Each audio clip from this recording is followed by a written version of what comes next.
An explosion rips through an oil rig in the Gulf of Mexico. The survivors can't stop the blowout and flee. This is not a drill. I told myself, either get up or you're going to lay here and die. 2 hours earlier, a test showed the oil well was safe. Now investigators must discover how a $560 million rig could explode, resulting in the world's largest accidental marine oil spill.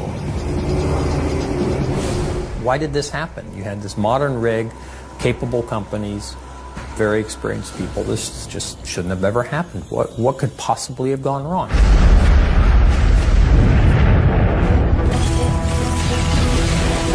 Disasters don't just happen.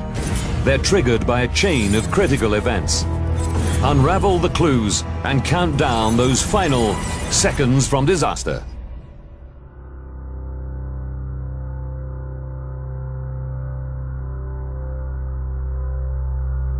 The Gulf of Mexico, 66 kilometers off the shore of Louisiana.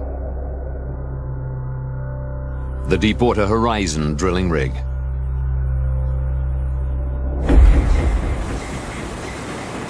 April the 20th, 2010. 5 p.m. Senior tool pusher Randy Ezell is head of the drilling department on the rig with an exemplary safety record. We had a VIP group come out from BP and Transocean, the rig owners. We were going to have a general tour of the rig. And one of the last areas we went to was the rig floor, where they were already conducting the negative test. The negative test happened right when we go. Oh, very good. 5:53 p.m. The drill shack. 43 days behind schedule, the specialist drilling rig prepares to unlatch from the well it has completed. The crew's work is nearly over. As tool pusher, it's Wyman Wheeler's job to manage the drill crew.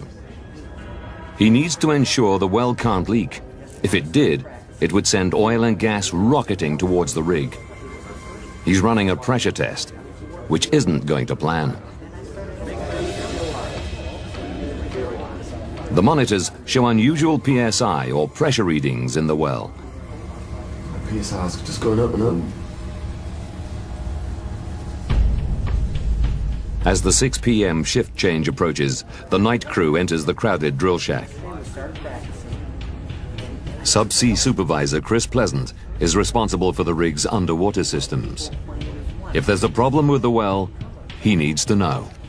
Wyman was convinced that something wasn't right. 1200 PSI. I can't explain 1200 PSI. Wyman Wheeler thinks the well is leaking. I'm sure we got a problem. I'm convinced we got a problem.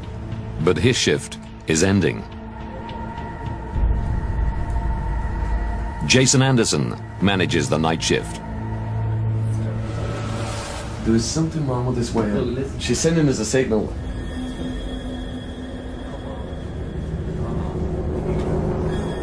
Anderson begins another pressure test. We need to run a new negative test. We need to check it. It is too high.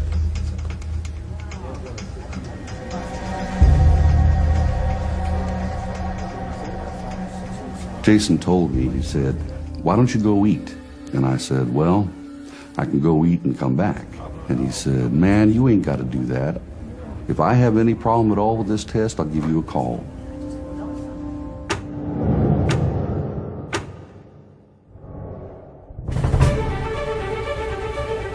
Gentlemen, welcome. You know why we're here. We're here to celebrate the pride of the Gulf. In the conference room, Randy Ezell has rejoined the VIPs as they congratulate the rig's management on their excellent safety record. In the last 7 years, this rig has had no downtime. Gentlemen, a round of applause for yourselves, for all your involvement. Well done. They haven't lost any time through personal injuries in 7 years. In the drill shack, Anderson's pressure test is underway. Again, they've reduced pressure in the well, and now watch and wait. But the one man has seen all this through. Our man of the moment, Randy Izell. Randy, keep him up. And job well done, Randy. We're very proud of you. Anderson's pressure test is complete. He's confident the well is not leaking. This is his last shift on the rig. He's been promoted and is due to fly off the next morning.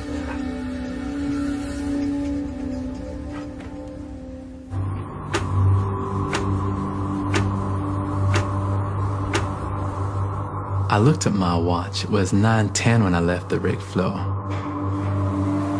I said, Jason, I need to go work on the crane before we unlatch. And he said,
oh, there probably.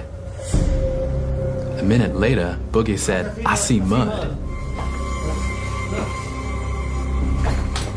I pick up the phone in my office and I called the rig floor. No answer. I called all 3 lines. I got no answer.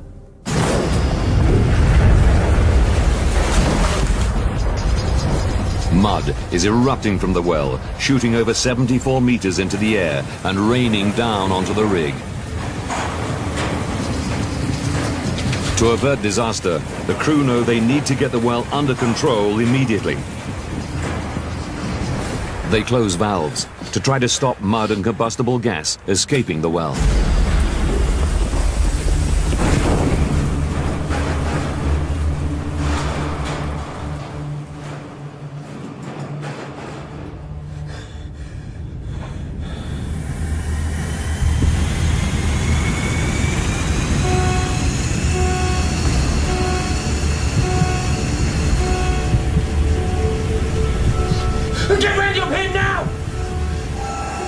The crew have lost control. The well is blowing out.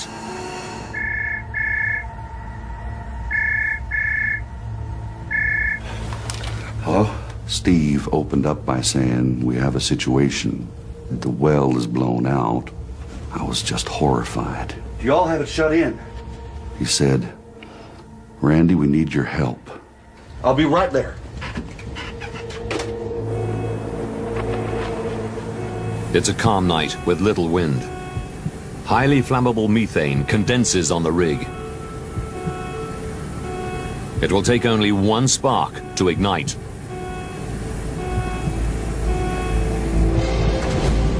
As gas reaches the engine room, the diesel engines over-rev and fail.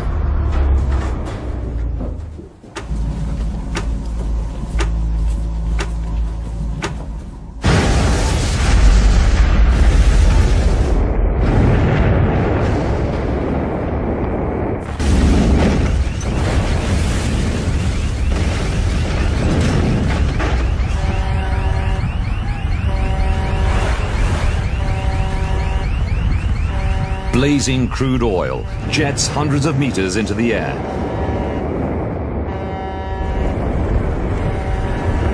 "126 people are on board. They scramble to the lifeboats.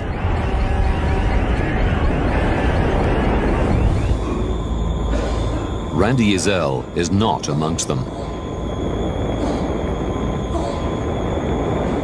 I told myself, either get up or you're going to lay here and die. My right leg was hung on something, but I pulled it as hard as I could and it came free. Then I felt something and it felt like air. I made it to the hallway, and what I thought was air was actually methane, and I could actually feel like droplets. It was moist on the side of my face. Izell finds Wyman Wheeler. He's seriously injured. Well, he made a couple of steps with his arm around my shoulder, and he was in pain, and he said, set me down, y'all go on, save yourself. And I said, no, we're not going to leave you in here.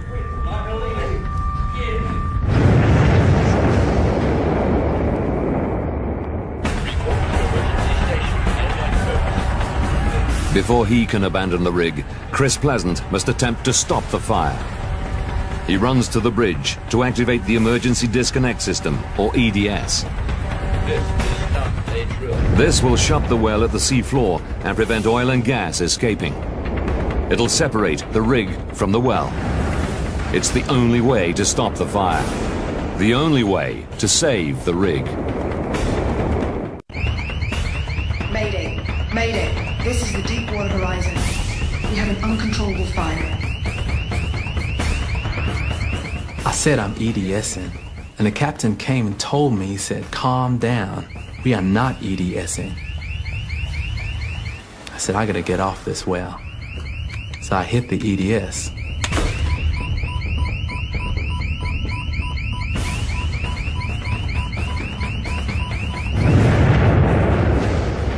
Crude oil and gas continue to surge from the well, feeding the flames and explosions. The emergency disconnect has not worked.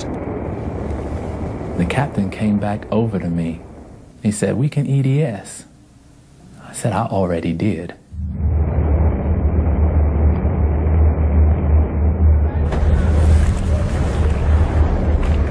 Most workers escape using the rig's lifeboats.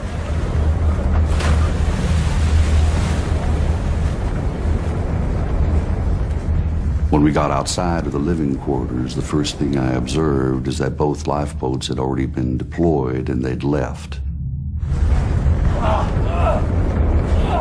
Izell takes Wyman Wheeler to a backup life raft. They're amongst the last to leave.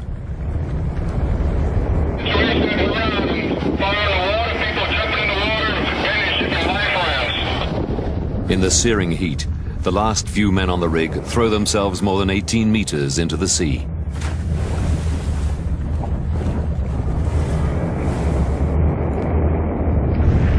All 115 people who make it off the rig survive. They gather on the rig's nearby supply ship. Jason Anderson and the drill crew are never found. It's presumed they were killed instantly when the explosion ripped through the drill deck.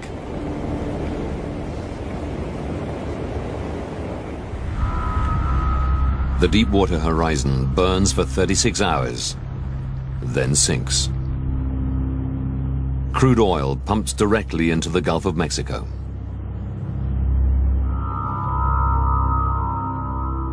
The world needs to know how a rig with an outstanding safety record could be struck by such a catastrophic disaster during a routine operation. As oil starts washing up on the US coast, President Obama assembles a team of investigators to find the answers. The catastrophe unfolding in the Gulf right now may prove to be a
natural gas, an estimated 110 million barrels.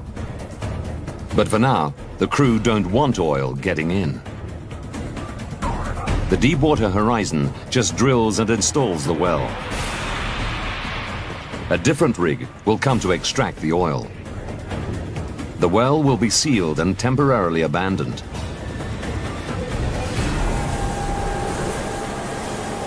Investigators start looking at the temporary abandonment process taking place on the rig the day of the blowout. A routine operation the crew had performed many times before.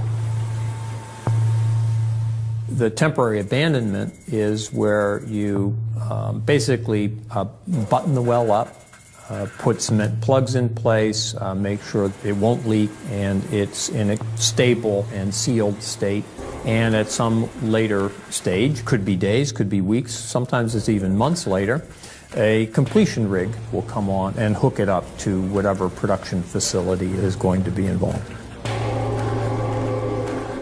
Surviving workers testify that Transocean's crew had set a cement plug in the bottom of the well and were running negative pressure tests to ensure oil and gas could not get in. The crew reduce pressure in the well, so there's less pressure inside than there is outside. If there's a leak, the hydrocarbons, oil and gas, will get in, and the crew will see the well's pressure rise. The point is to make sure that the cement plug at the bottom of the hole is keeping the hydrocarbons back in the formation, not letting them enter the wellbore. You want to be sure that oil and gas is not going to come up to the surface until you want it to. Wyman Wheeler and the drill crew monitor pressure inside the well. This pressure data is also transmitted live to BP's offices in Houston. Richard Sears can now see exactly what the crew saw in the hours and minutes before the blowout. The data clearly shows that pressure repeatedly rose to around 1,400 pounds per square inch. If the well was sealed, the pressure should have remained static. For Sears, there is only one explanation. It means that there is a path whereby oil and gas could at that point get into the well. So there isn't a perfect seal at the bottom of the hole. Surviving workers tell investigators that Jason Anderson interpreted the 1,400 psi differently. He believed the rising pressure in the well was a false reading due to the bladder effect. He thought the weight of fluid in the pipe that runs to the sea floor was acting like a full bladder and transmitting pressure through a closed valve, making the well's pressure rise. BP's well site leader accepted Jason Anderson's bladder effect explanation. Ultimately responsible for deciding whether the well had passed or failed the test, he agreed the 1,400 psi was a false reading. But Richard Sears thinks they were wrong. In our investigative work, we did not see and we did not talk to anybody that believed that that 1,400 psi could be due to something called the bladder effect. There are things on rigs known as bladder effect, but they tend to be smaller, and our feeling was that that's not a viable explanation. Clearly, they were in error. Why exactly they made that error, I just don't know. The error cost Jason Anderson and 10 of his colleagues their lives.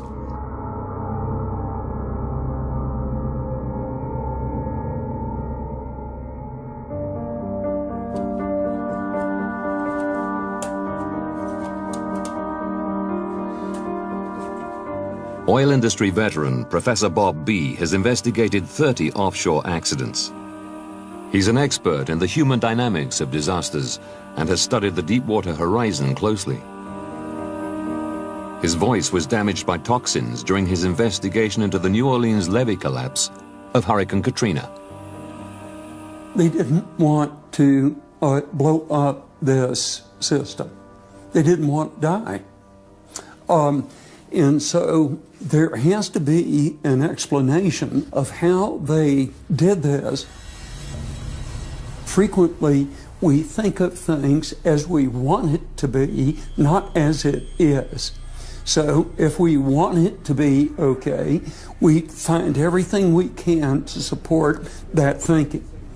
So they found an implausible explanation to explain the drill pipe pressure away because that's what they wanted to believe. The explanation is simple, logical, and wrong. The drill crew missed an early opportunity to realize the well could blow out. At this point, they could have prevented the disaster. It was a serious error, but not irrecoverable.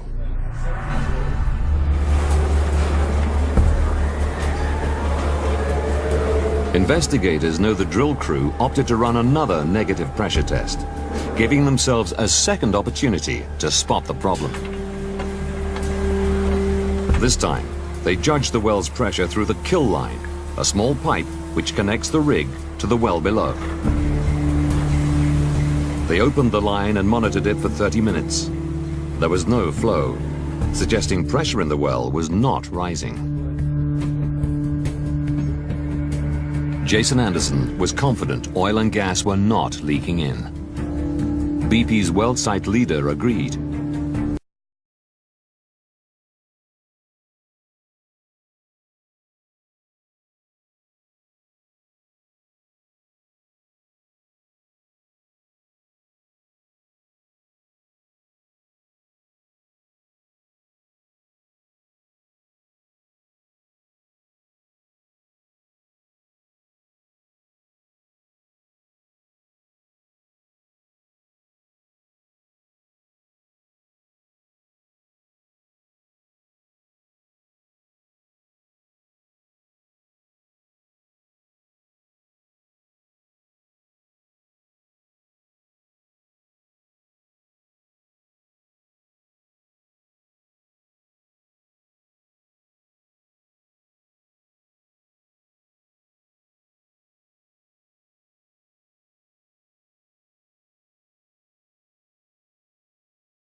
Once the last piece is in place, cement is pumped to the bottom of it.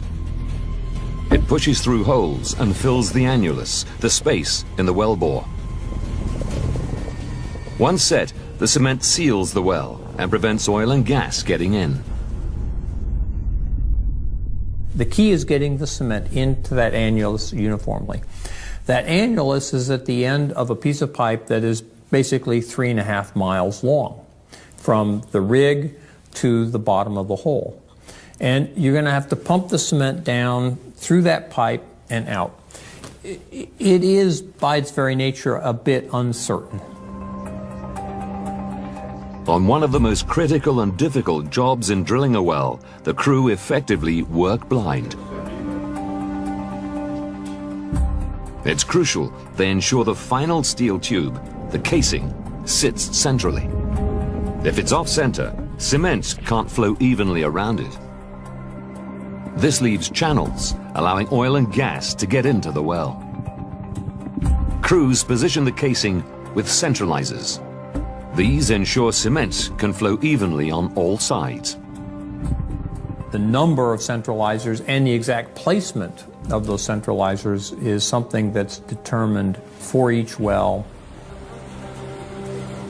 There's no prescription about how many centralizers other than enough to keep the casing well centered within that hole. The crucial question for Richard Sears is, were enough centralizers installed?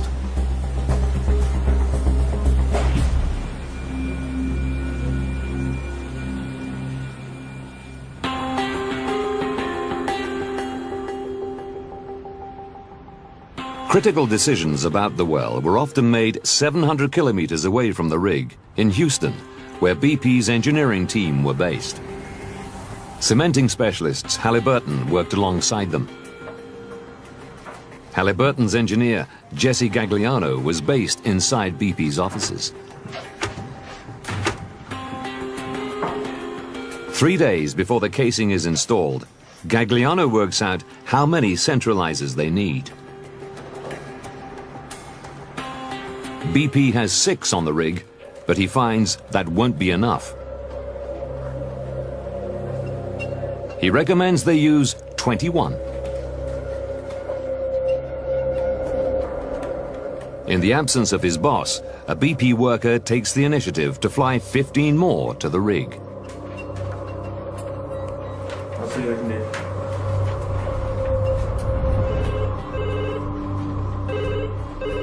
The following day, the boss, BP's team leader John Guide, reverses the decision.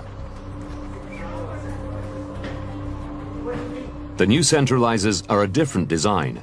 He's worried they'll snag on the way into the well, a problem that would cause serious delays.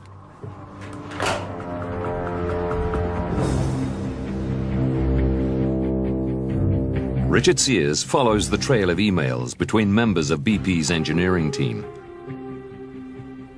The bottom line was there was this email traffic between onshore and offshore where certain numbers of centralizers, up to 21, were being recommended, and in the end, 6 were run. BP engineers debate how they should space the 6 centralizers. One says, a straight piece of pipe, even in tension, will not seek the perfect center of the hole unless it has something to centralize it. But who cares? It's done. End of story. We'll probably be fine, and we'll get a good cement job.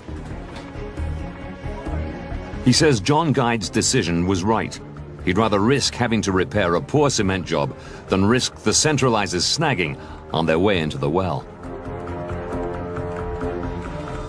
No one mentions the increased risk of a blowout.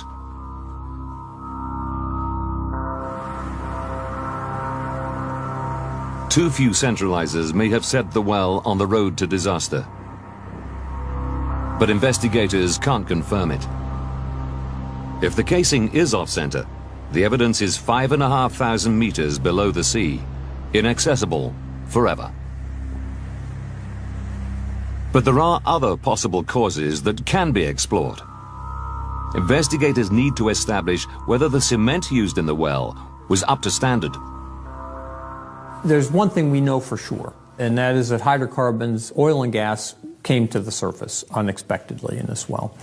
That suggests very strongly that the cement at the bottom of the hole didn't do its job. It did not keep the oil and gas in the formation as it was supposed to.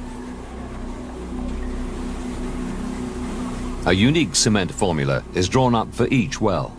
It's a complex mix of powdered cement, chemical additives, and water.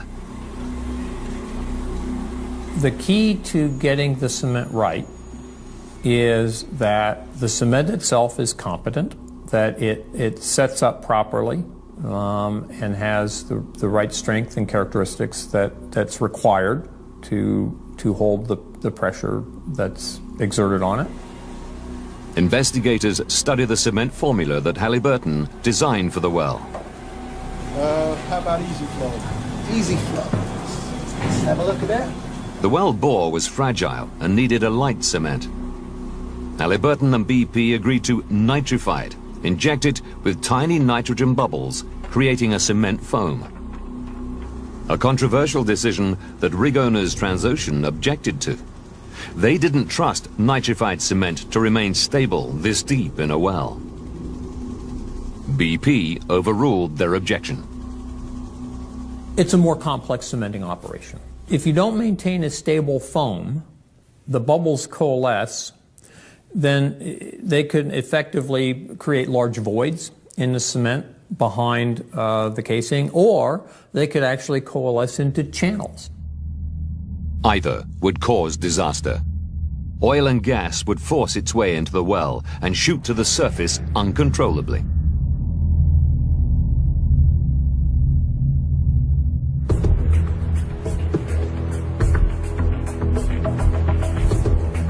In Louisiana, Halliburton have a cement testing laboratory. They run pilot tests on the nitrified cement foam. One test shows the foam is unstable. Nitrogen is escaping. There's bubbles there. Yeah. Investigators discover that Halliburton do not expressly alert BP to the result. 2 months later,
but this is the exact formula that Halliburton put in the well.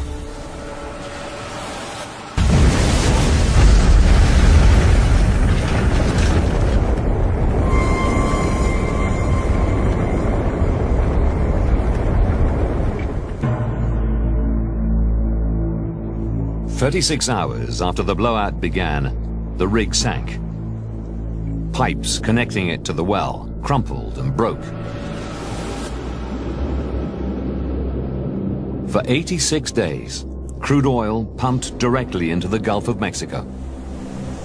An estimated 5 million barrels escaped, spreading environmental and economic disaster across the U.S. coastline of the Gulf.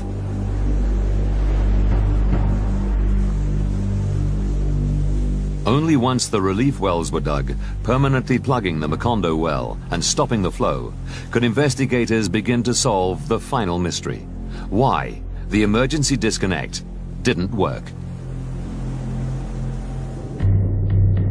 Under the rig is the ultimate piece of safety equipment.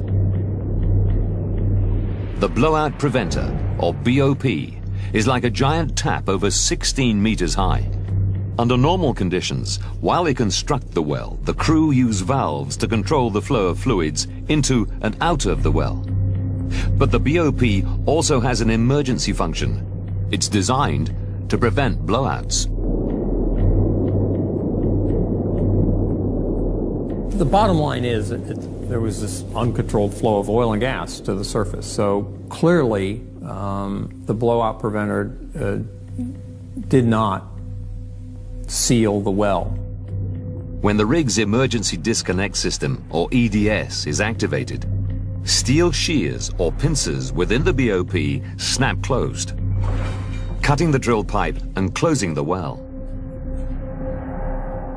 The BOP then splits, allowing the rig to move away. Report to emergency stations and lifeboats. Investigators believe Chris Pleasant's attempt to activate the EDS failed because cables between the rig and BOP were already severed by the explosion. But BOPs are built to cope with this. If a catastrophic event takes place on the rig, they have the ultimate failsafe, the dead man.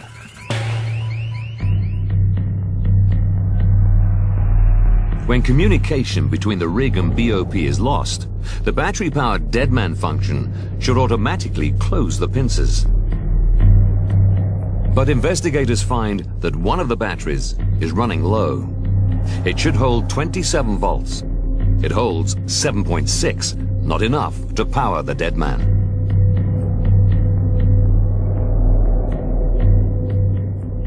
Transocean claimed the battery was charged at the time of the blowout and discharged subsequently. There may be no way of knowing.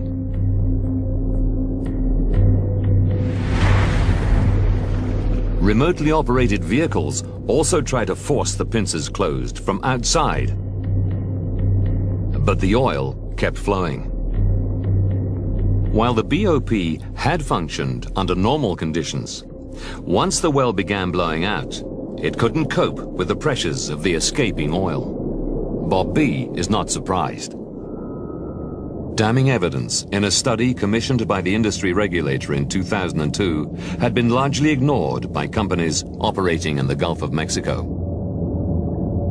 We ran full-scale tests on these BOPs, including the Cameron Model 2001 BOP on the Deepwater Horizon, and 50% of them failed to cut the pipe. 50% failed. Other countries have said, well, this is not acceptable, but what do we do down here? We're continuing to hope those pincers will work, and hope is no strategy for survival. After a 6-month in-depth investigation, the National Commission identified the mistakes that led to the catastrophic blowout on the Deepwater Horizon. The primary cause was the cement failing to seal the bottom of the well. But there were multiple failings that went right up to management of the companies involved, and multiple points at which the disaster could have been averted.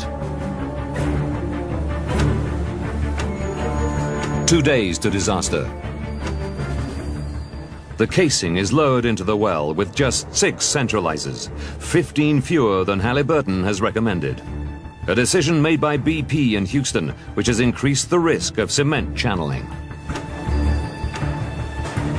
1 day to disaster.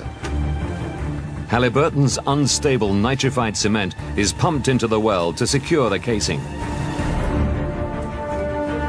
Neither BP nor the rig's crew are aware of how many tests this cement has failed. 3 hours, 49 minutes to disaster. A test shows pressure in the well rising. One rig worker thinks the cement job has failed, the well is leaking. Another persuades people it's a false reading. If the Transocean crew had closed the valves in the BOP at this stage, before the blowout began, they could have sealed the well and averted the disaster. 1 hour, 54 minutes to disaster. Having run a second pressure test, the crew decide the cement job has worked. The well is sealed. They don't realize the kill line is blocked and not reading the well's pressure. They don't investigate the discrepancy between the 2 different readings and don't close the well, missing another chance to prevent the blowout.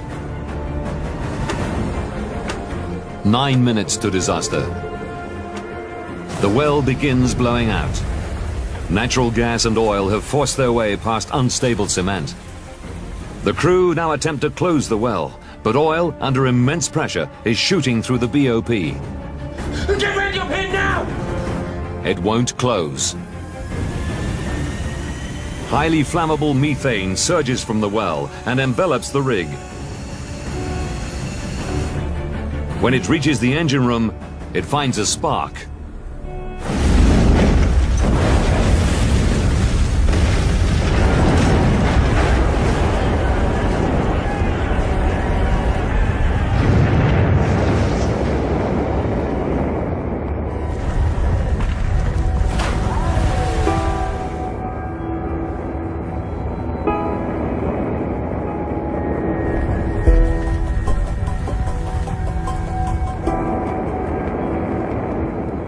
Investigators conclude that BP, Halliburton, and Transocean each made critical decisions unilaterally, which increased the chance of the Macondo well blowing out. Take any one of these decisions in isolation, and okay, that's reasonable. It's when you put all of these decisions together that Macondo was allowed to happen. And nobody in one place with a sort of a big world view of how the system fit together. You know, the people that died that night in particular weren't fully aware of the complexity of the system. Investigators cited ineffective communication between the three major companies as a contributing factor.